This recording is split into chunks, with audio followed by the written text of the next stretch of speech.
Hello बच्चों, मैं रोहित कुमार आप सभी बच्चों का स्वागत करता हूं आपके अपने YouTube channel Rohit inspire India पर। आप देख रहे हैं कक्षा 10 साइंस का ये अध्याय होने वाला है, जिसमें हम आज पढ़ने वाले हैं प्रकाश का अपवर्तन और लेंस। ठीक है, इसके पहले वाले क्लास में प्रकाश का परावर्तन, उसके नियम और गोलीय दर्पण इतनी चीज़ें पढ़ाया था। आज हम देखने वाले हैं अपवर्तन और लेंस। ये दो चीज़ें आज पढ़ेंगे। तो बिना समय गवाए हुए चलिए शुरू करते हैं। ठीक है, क्या है अपवर्तन, किसे कहते हैं पहले यही समझ लीजिए। जब प्रकाश एक पारदर्शी माध्यम से दूसरे पारदर्शी माध्यम में प्रवेश करता है तो वह अपने पथ से मुड़ जाता है। क्या है? अपने पथ से मुड़ जाता है। क्या होता है उसमें? अपने पथ से मुड़ जाता है। कैसे? जैसे आपने देखा होगा, एक ग्लास लीजिए, कौन सा? पारदर्शी वाला, जिसमें स्पष्ट दिखे। उसमें आप पेंसिल डालिएगा या पेन डालिएगा तो वह मुड़ा हुआ दिखाई देगा। तो उसी तरीके से अपवर्तन होता है। क्या होता है? जब एक माध्यम से जाता है और दूसरे में प्रवेश करता है तो वह अपने मार्ग से विचलित हो जाता है। इसी घटना को प्रकाश का अपवर्तन कहते हैं। जैसे आने वाली किरण को क्या कहते हैं? आपतित किरण कहते हैं, और प्रवेश करके जाने वाली किरण को अपवर्तित किरण कहते हैं। ठीक है, इसमें दो नियम होते हैं। क्या होते हैं? इसमें भी दो नियम होते हैं। जैसे परावर्तन में था दो नियम था, वैसे ही अपवर्तन में दो नियम होते हैं। कौन कौन से दो नियम होते हैं? ये आपतित किरण, अपवर्तित किरण तथा अभिलंब सभी एक ही तल में होते हैं। कैसे? ऐसे आपतित किरण, अपवर्तित किरण और अभिलंब तीनों एक ही तल में होते हैं। क्या होते हैं? तीनों एक ही तल पर होते हैं। ये हो गया आपका पहला नियम। और दूसरा नियम क्या कहता है? आपतन कोण की जा आई और परावर्तन कोण की जा आर दोनों क्या होते हैं? दोनों क्या होते हैं? साइन आई बटा साइन आर बराबर नियतांक। ये क्या होता है? ये दूसरा नियम है। और इसी नियम को हम स्नेल का नियम भी कहते हैं। क्या कहते हैं? स्नेल का नियम भी कहते हैं। ठीक है, तो दोनों नियम आप समझ गए होंगे कि आपतित किरण, अपवर्तित किरण तथा अभिलंब तीनों एक ही तल में होते हैं। और दूसरा नियम, जिसे स्नेल का नियम भी कहते हैं, आपतन कोण की जा साइन आई और अपवर्तन कोण की जा साइन आर, दोनों का अनुपात स्थिर होता है, नियतांक होता है। ये 21 नहीं है, ये दूसरे की अपेक्षा पहला है। यह दूसरे की अपेक्षा पहला है। इसको 21 नहीं पढ़िएगा। ठीक है, तो नियम आप समझ गए होंगे। और ये क्या होता है? अपवर्तन और अपवर्तन के नियम। ठीक है, अब हम देखते हैं अपवर्तनांक क्या होता है। किसी माध्यम में प्रकाश की चाल, किसी माध्यम में प्रकाश की चाल कितनी कम या ज़्यादा है, इसी को अपवर्तनांक कहते हैं। मतलब क्या है? एक सादा रूम है और एक पानी वाला रूम है।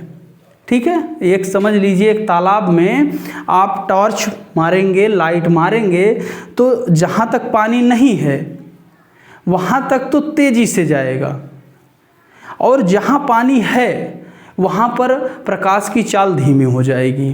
तो इसी को क्या कहते हैं? अपवर्तनांक कहते हैं। ठीक है, अब दूसरा देखिए, यहाँ पर सापेक्ष अपवर्तनांक। यहाँ पर इस तरीके से कर सकते हैं आप, अगर चाहें तो दूसरे के सापेक्ष पहला। ठीक है, दूसरे के सापेक्ष पहला। अगर दो माध्यम है, ठीक है। तो उस कंडीशन में यह फार्मूला लगता है जिसमें माध्यम 1 प्रकाश की चाल v1 है और दूसरा माध्यम v2 है। इस तरीके से आप इसको निकाल सकते हैं सापेक्ष में, जब दो माध्यम होंगे तब। और निरपेक्ष में क्या होता है, देखिए निरपेक्ष में प्रकाश की चाल लिखी हुई है 3 × 10⁸ मीटर पर सेकंड।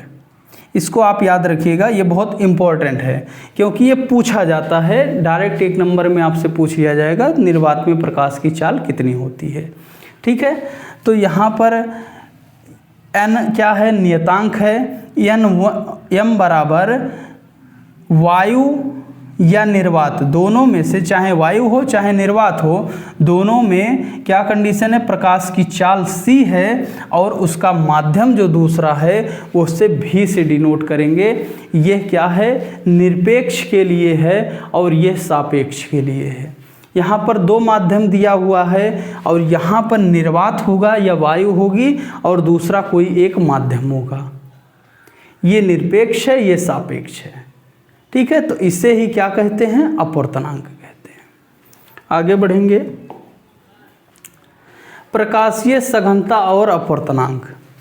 इसका मतलब क्या है, इसका मतलब इतना है कि यदि हम विरल माध्यम से सघन माध्यम में जाते हैं, क्या होता है, विरल माध्यम से सघन माध्यम में जाते हैं तो प्रकाश अभिलंब जो होता है अभिलंब की ओर झुक जाता है। जैसे देखिए, मान लीजिए ये है आपका सघन माध्यम, क्या है, सघन माध्यम, और ये है आपका विरल माध्यम। ठीक है, ये है आपका विरल माध्यम और यहाँ से ये प्रकाश आ रहा है।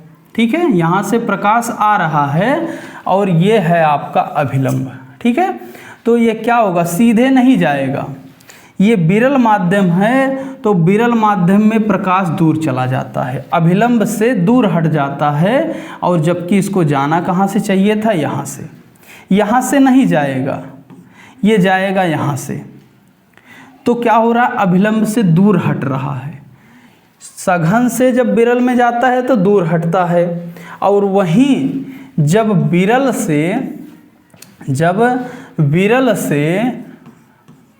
माध्यम से सघन में जाता है तो क्या होता है, अभिलंब की ओर झुक जाता है। क्या होता है, अभिलंब की ओर झुक जाता है। सघन से विरल में जाएगा तो दूर हटेगा और विरल से सघन में आएगा तो पास आ जाता है। ये दोनों नियम हैं। ठीक है, ये क्या है, ये नियम है आपके,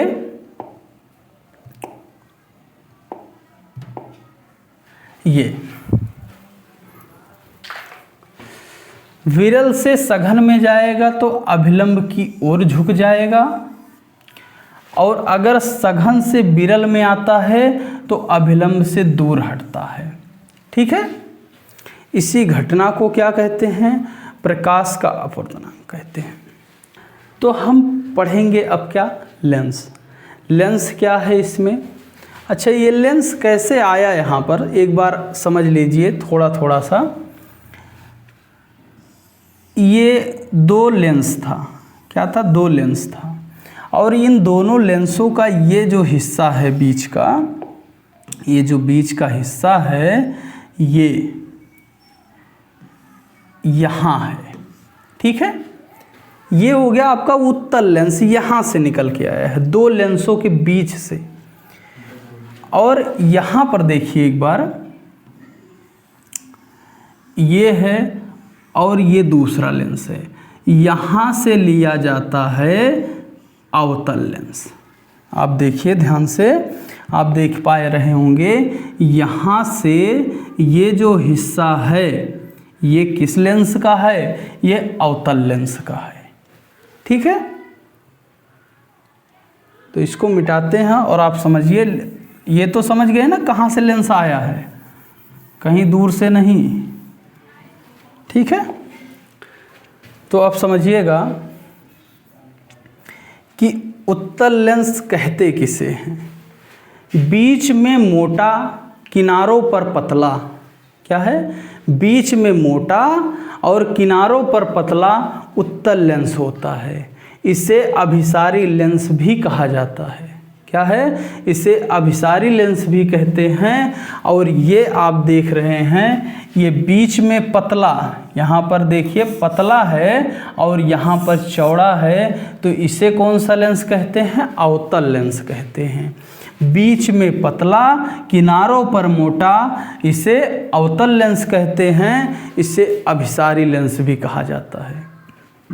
एक बार ध्यान से, बीच में मोटा, किनारों पर पतला, इसे उत्तल लेंस, और इसे दूसरा नाम अभिसारी लेंस भी कहते हैं। बीच में पतला, किनारों पर मोटा, कौन सा लेंस? अवतल लेंस, इसे अपसारी भी कहते हैं। ठीक है, तो इसके परिचय आप समझ गए होंगे, उम्मीद है भूलेंगे नहीं। ठीक है, नेक्स्ट क्या है, इसमें कौन सा क्या होता है? अब मैंने अभी आपको बताया था कि ये कहाँ से आया था, दो खोखला गोला था, उसी से लिया गया था। तो जो खोखले का केंद्र होता था, जो गोले का केंद्र था, उसी के केंद्र को हम वक्रता केंद्र कहते हैं। ठीक है, ये दो गोला था, आपने देखा था दो गोला था, और दोनों गोले के जो केंद्र थे उसी को हमने क्या कहा? उसी को वक्रता केंद्र कहा। यहाँ भी और यहाँ भी। इसको हमने माना C1, इसको हमने कहा C2। ठीक है, इसको हमने क्या कहा? इसको हमने कहा C1, इसको कहा C2। ये आप इस तरीके से इसको घुमा सकते हैं कि यह एक था और यह दूसरा था।